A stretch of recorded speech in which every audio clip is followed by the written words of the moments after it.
Isang eroplano nag-emergency landing dahil may nakitang daga sa loob nito at sa mismong pagkain pa ng pasahero.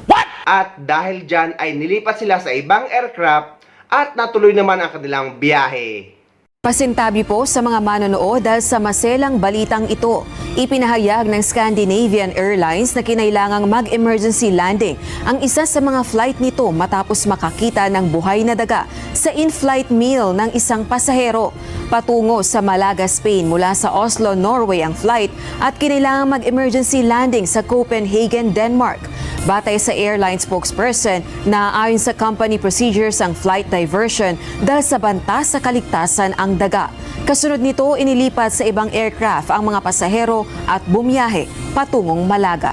At tungkol pa rin sa eroplano, babala ito sa mga pasahero lalong-lalo na sa mga naglalagay ng pera sa hand carry baggage. Dahil isang pasahero ang naaktuhang nagnanakaw ng pera sa hand carry baggage ng kapwa pasahero at pinaaresto ang nasabing magnanakaw paglapag sa NAIA. Huli sa aktong isang Chinese na nagnanakaw sa bag ng isang pasahero sa loob mismo ng eroplano.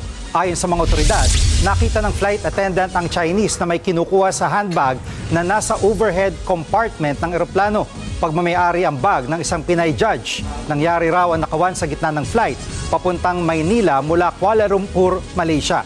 Nang isumbong ng flight attendant sa pasaherong pagnanakaw, dito na raw nadiskubre ng biktima na kinuhanan ang wallet niya ng 11 piraso ng $100 bills. Nagkakahalaga ito ng 53,000 pesos. Agad namang inaresto ang suspect pagkalapag sa NAIA Terminal 3. May kasama raw 2 pang Chinese national ang suspect pero inaalam pa ng mga otoridad kung may kinalaman sila o modus nila ang pagnanakaw.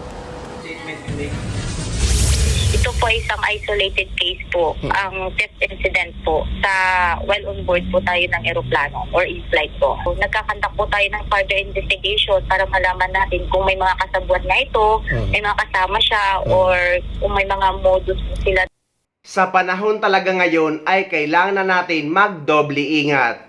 Dahil wala nang pinipiling oras o lugar ang mga kawatan. Mapa-airport man o sa loob mismo ng eroplano, ay ginagawa na nila ang pagnanakaw basta may pagkakataon. Kaya kung may pera kayo guys, lalo na kung malakihan, ay mas maigi na ilagay nyo sa inyong personal handbag.